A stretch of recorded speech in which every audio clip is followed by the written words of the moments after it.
दुसरा एक मुद्दा वकील साहेब राहिला आपलं, ते म्हणतात की 85 कोटी, जी मी मागच्या प्रेस कॉन्फरन्समध्ये म्हटलं की 100 कोटी जवाहरनी एक्सपॅन्शन करता केले, त्यांचं लोन म्हणून मी म्हटलं होतं.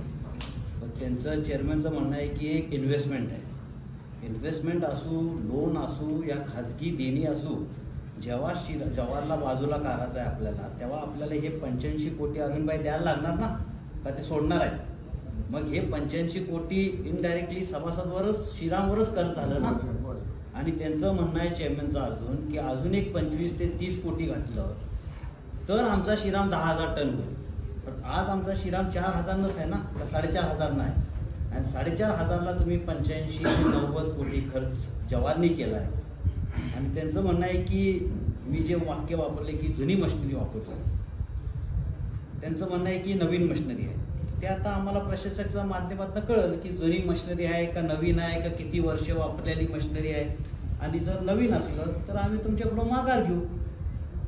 परंतु माझा अंदाज आहे, ढोबळ अंदाज आहे की नवीन कारखाना करण्याकरता 4,500 टनाचा कारखाना करण्यासाठी 200 कोटी भरपूर झालं.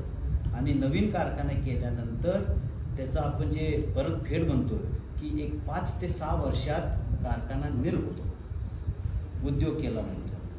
आणि आपण आता वकील साहेबांनी जे सांगितले की 15 वर्ष झाले आणि अजूनही पुढचे वर्ष, यांचं म्हणणं आहे की अजून 15 वर्षानंतर मग श्रीराम कारखाना त्यांनी असा अंदाज बांधला आहे हे सगळे पैसे फेडल्यानंतर, त्याचं डेप्रिशिएशन गेल्यानंतर मग हे सगळं श्रीरामच्या मालकीचं होईल. म्हणजे आता एक पिढी गेली मागच्या 15 वर्षात, पुढची पिढी जायची 15 वर्ष.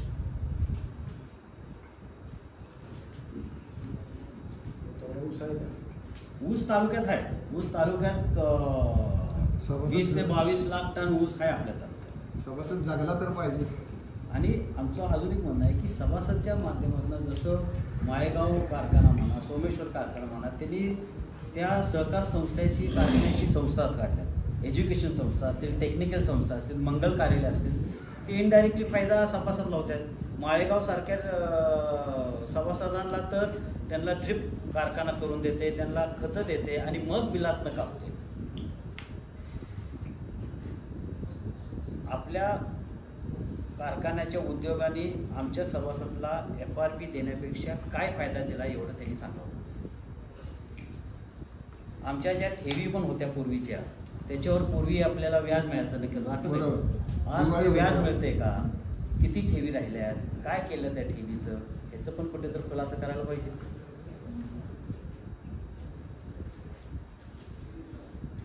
आणि हे सगळं झाकलेलं होतं. एक भावना होती, मी परत म्हणतोय, शेतकरी जेव्हा ताब्यात त्यांच्या 2002 मध्ये कारखाना दिला की श्रीराम साखर कारखाना चालवासाठी, जेव्हा त्यांनी अडचणी सांगितले तेव्हा लोकांनी तो कारखान्याकरता ठेवी दिल्यात. मी अजून म्हणतोय, व्यापारी वर्ग, तुमचा मोठ्या प्रमाणात शिक्षक वर्ग आणि बाकीचे शेतकऱ्यांनी दिले. त्यात त्यांनी सांगितलं की माझी काही ठेवी नाही त्यात, किंवा मी काही मदत केली नाही.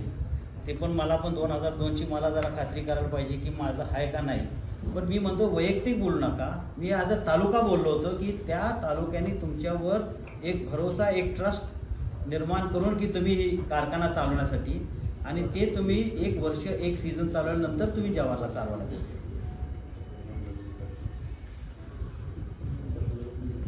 राज्य कारखाना सोडून एक प्रश्न आहे, आपल्यावर टीका केली गेली की राष्ट्रवादी म्हणजे भाजपची बी टीम, त्याबद्दल काय सांगायला आपण?